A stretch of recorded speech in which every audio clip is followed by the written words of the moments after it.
Assalamualaikum warahmatullahi wabarakatuh. Berjumpa kembali di channel ini. Salam sejahtera untuk kita semua, Bapak Ibu tenaga honorer, baik yang database maupun non-database semua daerah.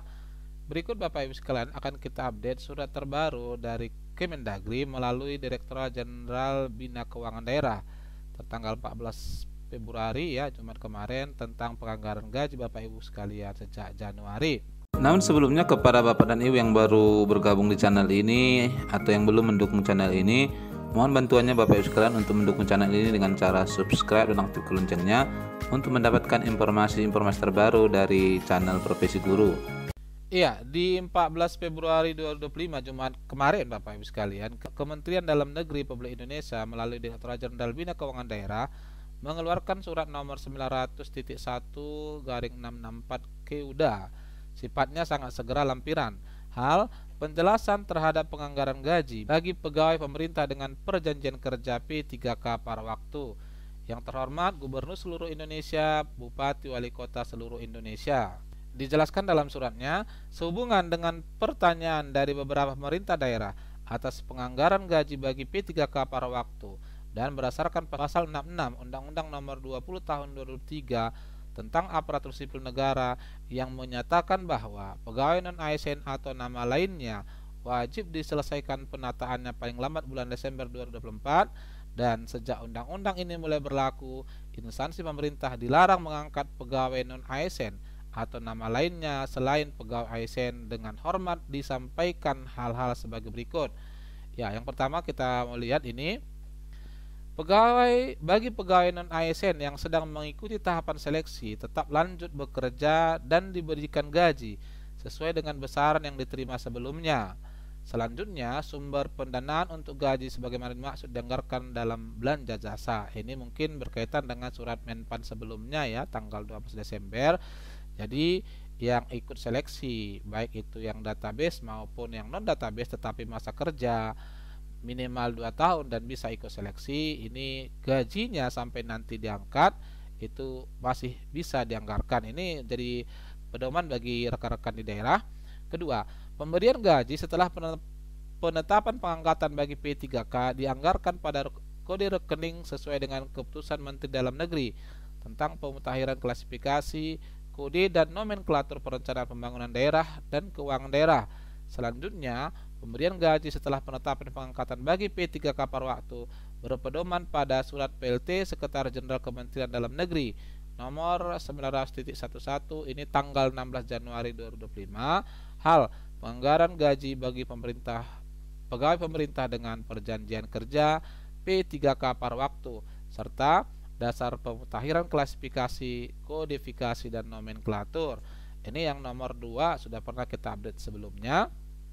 Nomor 3, dalam hal terdapat pemerintah daerah yang mengangkat pegawai non-ASN atau nama lainnya selain pegawai ASN yang tidak sesuai ketentuan perundang-undangan sebagaimana dijelaskan pada surat Menteri Pendayagunaan Aparatur Negara dan Reformasi Birokrasi nomor B/5993/M tanggal 12 Desember 2024.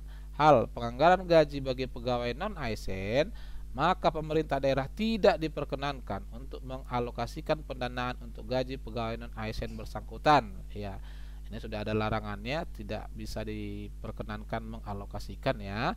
Keempat, bagi pegawai non-ASN yang tidak terdaftar dalam pangkalan database pegawai non-ASN pada Badan Kepegawaian Negara Republik Indonesia, namun masih mengikuti proses seleksi sebagaimana dimaksud surat Menpan RB nomor B/9553/2024 tertanggal 12 Desember kemarin itu, dapat dilakukan pengalokasian dan pembayaran gaji pegawai non-ASN dimaksud ya. Jadi yang 2 tahun masa kerjanya minimal ya, tapi ikut seleksi, maka sesuai surat ini tetap ya. Ini menjadi arahan kepada daerah tindak lanjut bahwa asal ikut seleksi Bapak Ibu sekalian bisa dianggarkan gajinya. Nah, otomatis yang tidak bisa ikut seleksi yang masa kerja 2 tahun ini ya resmi sudah dirumahkan, tidak boleh dianggarkan, dan ini sudah terjadi ya di berbagai daerah.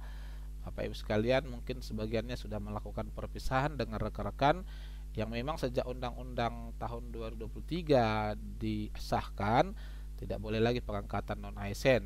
Kemudian demikian untuk menjadi maklum, PLH Direktur Jenderal Bina Keuangan Daerah ditandatangani ini Dr. Andus ya Pak Herasa Panjaitan. Tembusan ini kepada semuanya, kepada daerah, kepada presiden ya. Jadi dengan adanya penegasan ini Bapak Ibu sekalian tepatnya 14 Februari, maka poin utamanya adalah asalkan Bapak Ibu ikut ujian dan apalagi sudah lulus seleksi administrasi ya, maka Bapak Ibu masih akan tetap dianggarkan gajinya sampai nanti Bapak Ibu diangkat menjadi P3K, baik penuh waktu maupun paruh waktu. Tetapi bagi Bapak Ibu yang tidak bisa ikut seleksi, maka tidak ada lagi sumber penggajiannya ya Bapak Ibu sekalian. Dan arahnya kalau kita lihat kemungkinan besarnya nanti yang tidak bisa ikut seleksi di tahap 2 ini adalah kalau daerah membutuhkan, paling mungkinnya nanti akan di outsourcing. Utamanya nih bagi Bapak Ibu yang daerah-daerahnya tidak bisa memenuhi formasi atau kekurangan kebutuhan ya, baik dari database maupun non database dengan masa kerja 2 tahun atau lulusan PPG. Nah, inilah informasi terbaru yang bisa saya sampaikan Bapak Ibu sekalian. Semoga kiranya bermanfaat. Assalamualaikum warahmatullahi wabarakatuh.